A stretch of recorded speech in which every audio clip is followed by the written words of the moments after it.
안녕하세요. 정신과 의사 박수입니다. 최근에 우리 사회를 너무 떠들썩하게 했던 비극적 사건이 있었죠. 다름 아닌 가평 계곡 살인 사건이었습니다. 이것 때문에 많은 분들이 가스라이팅이라는 용어를 좀 접하게 되셨을 텐데요. 제가 예전에 영상 중에서도 이제 가스라이팅 영상 한번 올린 적이 있는데 과연 이 계곡 살인 사건과 가스라이팅이 어떤 연관성을 갖는지, 그리고 피해자분의 마음 상태, 심리 상태는 어땠는지, 더 나아가서 가장 중요한 것은 앞으로는 이런 가스라이팅 때문에 비극적 사건이 생기지 않도록 하기 위해서 이 영상을 준비를 해봤습니다. 그러면 여러분들 저와 함께 알아보죠. 자, 그러면 사건을 한번 들여다볼게요. 때는 이제 2019년 6월 30일 한여름이었습니다. 그 가평에 용소포라고 하는 아주 유명한 폭포가 있는데 피해자분, 남편분이 다이빙을 했고 결국에는 익사된 채 발견됐어요.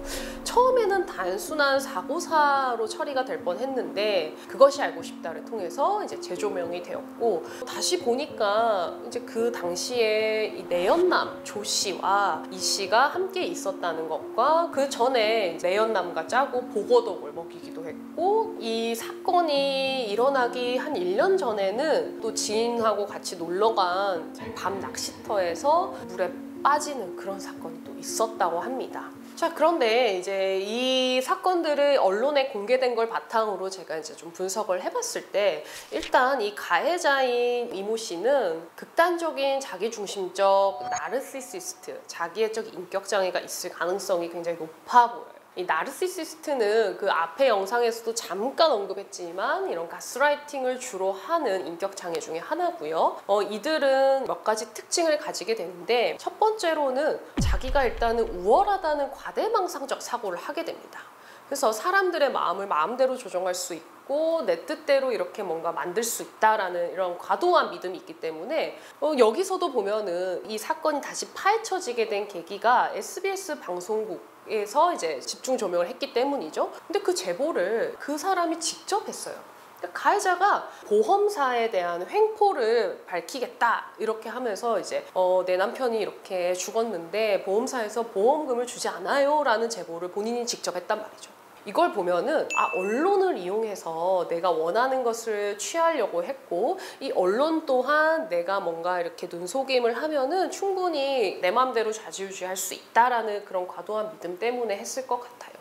왜냐하면 이게 수가 뻔히 보였어요. 그 방송국 PD가 의심을 했던 부분은 내연남이랑 같이 놀러를 갔다는 거를 자기가 서스럼 없이 얘기를 했다는 것과 전혀 슬퍼하는 기색 없이 너무 덤덤하게 그냥 자기가 돈을 받지 못했다는 거에 굉장히 집중했던 모습이 의아했기 때문에라고 하는데요. 뻔히 보이는 수를 던져놓고도 남들은 그걸 전혀 모를 것이라고 생각한 어리석은 모습이었죠. 자, 두 번째는 이런 나르시시스트들은 죄책감을 가지지 않습니다. 내가 하는 행동들은 다 합리적이야 라고 생각해요. 죄책감을 가지지 않는다는 것은 일종의 양심이 없다고 표현하기도 합니다. 유족분들의 그 증언에 따르면 장례식장에서도 전혀 슬퍼하거나 애도하는 모습이 없었다고 하고, 또 사망하신 지 한 달도 안 됐는데 친구들하고 막 해외여행을 가서 신나게 노는 장면을 SNS에 올리기도 했다고 해요. 그리고 뭐 내연남과 보고독을 주고 나서 남편분이 돌아가시지 않으니까 보고독 줬는데 왜 안 죽어? 뭐 이런 식으로 정말 양심 없는 그런 말을 했다고 하죠. 이런 데서 극명하게 드러납니다. 그리고 세 번째 특징이 이 충동적이고 굉장히 자기중심적이라는 거예요. 두 분이서 통화한 통화 내역이 공개가 된 게 있었는데요. 남편분이 나 월세 돈 내고 나니까 돈이 없어 하니까 갑자기 막 이 모양이 막 화를 내면서 그 돈 내가 꼭 필요한 거라고 했잖아. 알고 봤더니 그 돈도 여행 갈 돈이었다고 하죠. 뒷감당을 생각하기보다는 일단은 눈앞에 있는 거, 자기가 가지고 싶은 거를 갖게 하려는 그런 마음이 더 크다는 거죠. 도대체 피해자분은 왜 그렇게 당했을까라는 생각이 들 수도 있어요. 많은 분들이 이 가스라이팅을 당하는 피해자분들을 솔직히 이해를 잘 못하시기도 합니다. 하지만 이 가스라이팅이라고 하는 것은 굉장히 오랜 시간 점진적으로 일어나기 때문에 실제로 많은 피해자분들은 자기가 가스라이팅을 당한지조차도 모르는 경우가 많고요. 알아차렸을 때도 이미 좀 늦어버려서 빠져나가는 방법을 잃어버릴 수도 있어요. 아니 도대체 왜 그런 건지 가스라이팅이 이루어지는 그런 과정을 한번 살펴보겠습니다. 일단은 이 사람들은 적절한 대상을 물색합니다. 모두가 가스라이팅의 대상이 되진 않아요. 특정한 성격 유형을 가진 그분들을 보통 이제 에코이스트라고 하게 되는데요. 이 에코이스트는 어떤 분들이냐면 굉장히 다른 사람을 배려하고 타인에게는 관대한데 자신에게는 굉장히 엄격한 분들이에요. 조금 더 자세하게 얘기를 해볼게요. 일단 이 에코이스트들은 자신을 이렇게 드러내는 것을 별로 좋아하지 않습니다. 왜냐하면 그런 것들이 굉장히 좀 거만하게 보일까 봐 두렵기도 하고 괜히 사람들한테 막 이렇게 드러나서 주목받는 것들이 좀 부담스럽기도 해서 대부분은 조용한 편이 많아요. 뭐 다 그런 건 아니지만요. 자, 두 번째는 이분들은 다른 사람한테 이렇게 좀 퍼주는 것, 도와주는 것은 굉장히 흔쾌히 하지만 남한테 폐를 끼치는 것을 굉장히 좀 꺼려하기 때문에 반대로 도움을 받는 것에는 좀 부담감을 많이 느껴요. 남편분도 보시면 직장 친구들이나 다른 동료들한테 한 번도 폐를 끼친 적이 없다고 하고 굉장히 성실하게 자기 삶을 잘 살았다고 하죠. 그때 한창 이제 돈이 없고 빚이 많아져서 밥 사 먹을 돈도 없다고 했을 때 친구한테 밥 한 끼 값을 몇천 원인가 빌려달라고 합니다. 친구가 놀래서 야 이거 써 이러고 10만 원을 계좌로 보내줬더니 그 밥값만 쏙 빼고 나머지 9만 몇천 원을 돌려줬다고 해요. 그만큼 뭔가 이렇게 도움을 받는 것들은 좀 힘들어하는 분들이죠. 그리고 이분들은 타인과의 갈등을 좀 회피하는 경향들이 있어요. 저 사람이 저렇게까지 힘들어하면 그냥 내가 조금 힘들어도 참자.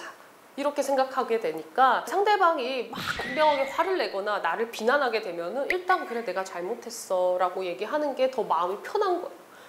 자, 그러면 이렇게 대상을 물색한 이 가해자들은 이제 탐색기라고도 하는데 상대방이 어떤 걸 좋아하고 상대방의 심리적으로 취약한 부분이 무엇인지 이런 것들을 굉장히 궁금해하고 꼬치꼬치 캐묻습니다. 그리고 친구가 누구고 뭐 사생활이 어떤 건지를 다 파악을 해요. 처음엔 막 관대하게 그리고 아주 젠틀하고 친절하게 다가가기 때문에 이 사람 너무 좋은 사람이야 어떻게 이런 좋은 사람이 나한테 왔지 이렇게 막 고마워하고 감사하는 마음을 갖게 돼요. 심리적인 친밀감을 딱 쌓게 하는 거죠. 이렇게 신뢰감을 쌓고 나면은 슬슬 본색이 드러납니다. 상대방이 나를 굉장히 중요한 사람으로 여기게 됐다라는 확신이 들게 되면은 그 사람의 자존감을 취약하게 만들어 버려요. 무슨 말이냐 하면은 너는 매번 이런 식이야. 넌 이런 것도 못해? 진짜 너 때문에 내가 너무 힘들잖아. 나는 너한테 이렇게까지 해줬는데 너는 왜 이것밖에 못해? 이런 식으로 뭔가 하나 둘 내가 잘못한 것들 이런 것들 꼬투리를 잡기 시작해요. 그러다 보니까 상대방을 굉장히 무시하고 열등한 사람처럼 취급해요. 동영상 찍혀 있는 것들이 이제 공개가 된 걸 보니까 너무 그것도 못해 뭐 바보야 막 이러고 막 수박 같은 거를 머리로 막 찢게 하고 막 얼마나 좀 자존감 낮아지겠어요 진짜. 그러니까 에코이스트들이 정당한 것을 요구를 해도 그것이 마치 부당한 것처럼 몰고 가는 그런 작업들을 해요. 다이빙을 할 때 그 피해자 남편분 윤모 씨는 다이빙 나 무서워서 못하겠어 라고 했어요. 근데 여러분 생각해보세요. 용소폭포 계곡이 굉장히 높더라고요. 그런데다가 그 돌아가신 분은 수영을 잘 못해서 물에 들어가는 것도 겁내하시는 분인데다가 그때가 이미 해가 지고 난 저녁 한 8시쯤이었다고 해요. 당연히 무섭잖아요. 그러면은 그래 하지마 이게 아니라 그것도 못해? 그럼 내가 대신 뛸게 이렇게 해버리는 거예요. 그러니까 뭐 나 때문에 내가 너무 나약하고 내가 겁이 많아서 못 뛰니까 내 여자가 대신 뛰는구나. 그거는 안 되겠지. 이렇게 막 죄책감을 들게 만들어서 아니야 그냥 내가 뛸게 이렇게 돼버린 거죠. 그러니까 모든 상황을 뭔가 무리한 요구를 해놓고는 그걸 못하겠다 하면은 못해? 너는 왜 못해 그걸? 그래 됐어 뭐 너 때문에 그러면 내가 이렇게 힘든 걸 대신 해야겠네. 이런 식으로 사람의 죄책감을 들게 만드는 거죠. 자, 이거 비슷한 맥락인데요. 남 탓, 이거를 심리학적 용어로는 투사라고 하는데요. 상대방 탓을 하게 되는 거예요. 너 때문에 내가 너무 힘들어, 괴로워, 넌 그것밖에 못해 이러면 에코이스트들은 어땠나요? 갈등을 회피하고 그냥 원만한 관계를 유지하는 걸 좋아하기 때문에 그 순간을 피하기 위해서 내가 잘못했어, 미안해, 앞으로 그러지 않을게 라고 해버린다는 거죠. 이게 자꾸만 반복되게 됩니다. 자, 이렇게 이제 심리적으로 완전히 지배를 한 이 가스라이팅을 하는 가해자들은 결국에는 상대방을 굉장히 고립시켜버리고 착취를 하기 시작합니다. 지금 이 사례에서 보는 분들도 보면 피해자였던 남편분은 내성적이고 원래도 좀 인간관계가 그렇게 넓은 편은 아니었다고 하는데 일일이 친구들을 만날 때마다 좀 못 만나게 한다든지 그런 연락처들도 다 관리 감독을 했다고 하죠. 그 친구분들의 그런 뭐 인터뷰가 있는데 보면 여자친구 때문에 혹은 그 부인 때문에 제대로 만나지를 못했다 이런 얘기들을 막 합니다. 거기다가 그 신혼집을 마련할 때 피해자분의 가족들이 돈을 모아서 이제 전세 자금을 마련해 줬어요. 결혼하고 나서 당연히 뭐 시누이분들, 그러니까 누나나 어머니, 부모님들이 가서 보고 싶을 거 아니에요. 어떻게 잘 사는지. 근데 그때 가해자가 막 난리가 납니다. 막 못 오게 해요. 그러니까는 가족들과도 인연을 끊게 하고 멀어지게 만드는 거죠. 그러면 결국에 가스라이팅을 당하고 있다는 것을 뒤늦게 알아차려도 이제 내 주변에 도움을 줄 사람이 아무도 없다고 생각하게 돼요. 이게 바로 이 가스라이팅 하는 사람들의 이런 전형적인 수법입니다. 어느새 나는 그냥 그 사람을 굉장히 사랑했을 뿐인데 점점 고립되고 외로워지고 나 자신이 뭔가 죄책감이 들게 됩니다. 그러면 사람이면 누구나 이 정도 되면 한 번쯤 헤어지자라고 얘기가 나와요. 그러면 또 이 사람들이 후버링이라고 하는 걸 한대요. 그게 뭐냐면 아니야 내가 너를 얼마나 사랑하는데 이렇게 다시 막 잡는 거예요. 실제로 또 그 가해자분의 통화 내역을 보면은 남편분이 막 너무 힘들어 나 어떻게 해야 될지 모르겠어 헤어지는 게 더 좋을지도 모르겠어 이렇게 하니까 우리 사랑 포기할 거야 우리 그러지 않기로 했잖아 이런 식으로 또 붙잡아요. 그러니까 사람이 뭔가 멀어지려고 하면 당기고 가까이 가면은 또 막 밀어내는 밀당을 하면서 더 이제 자기 마음대로 지배를 하게 되는 거죠. 자, 여러분 이제 조금은 이해가 되시나요? 우리 피해자분이 얼마나 마음의 상처를 많이 받고 취약해진 자존감을 가진 채로 이렇게 서서히 자기도 모르게 가스라이팅을 당해서 착취당했을지 저는 이 생각만 하면 너무나 마음이 아픕니다. 자, 그러면 어떻게 하면은 이런 것들에 대처할 수 있을까겠죠? 제가 몇 가지 방법을 좀 알려드릴게요. 일단은 가장 좋은 것은 가스라이팅을 당하기 전에 도망치는 거예요. 제가 지난번 영상에 이렇게 알려드렸던 가스라이팅을 당하지 않는 방법들에 대해서 꼭 한번 숙지를 해보십시오. 자, 그러면 두 번째, 이미 가스라이팅 당한 것 같아. 그럼 또 초창기와 이미 좀 많이 진행된 상태로 나눠볼 수 있을 것 같아요. 초창기라면은 연락 차단하십시오. 이 사람은 절대 바뀌지 않기 때문에 도망가셔야 됩니다. 이게 가장 좋은 방법이에요. 거리두기 꼭 하셔야 되고요. 아니 나는 이미 뭐 결혼도 했고 뭐 예를 들어 아이도 있고 뭔가 빠져나가기 너무 힘든 상태예요 라고 한다면 어떻게 하느냐. 일단은 이게 과연 나의 문제인지 아니면 상대방이 말하는 게 정말 맞는 건지 사실을 구별하는 연습을 하셔야 돼요. 이게 쉽지가 않습니다. 나 혼자 이렇게 막 고민을 한다고 해결되지 않거든요. 내가 자꾸만 자존감이 떨어지고 나 스스로를 의심하게 되고 내가 정말 문제가 있나 이런 생각이 자꾸 든다면 그것을 한번 판정을 받으러 가보세요. 어디를 가시면 좋겠냐. 정신건강의학과 전문의나 아니면 심리상담가를 한번 찾아가 보십시오. 선생님 제가 요즘 자꾸만 제 자신이 싫어지고 인간관계에서 이런 문제가 생기는데 과연 이게 저만의 문제인지 좀 자문을 구하고 싶습니다 라고 솔직하게 털어놓고 꼭 한번 물어보세요. 가스라이팅을 당하고 있는 본인은 사실 이거 정말 알아채기도 힘들고 어려워요. 만약에 여러분 주변에 내 친구나 내 가족이나 내 지인이 이런 가스라이팅을 당하는 것 같다고 보이시면은 방관하지 마시고 제발 꼭 손 붙잡고 같이 우리 상담이라도 받아볼까 이렇게 꼭 모시고 와줬으면 좋겠습니다.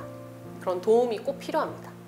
제가 이번 컨텐츠를 준비하면서 사실 많이 마음이 속상하고 안타깝고 힘들었습니다.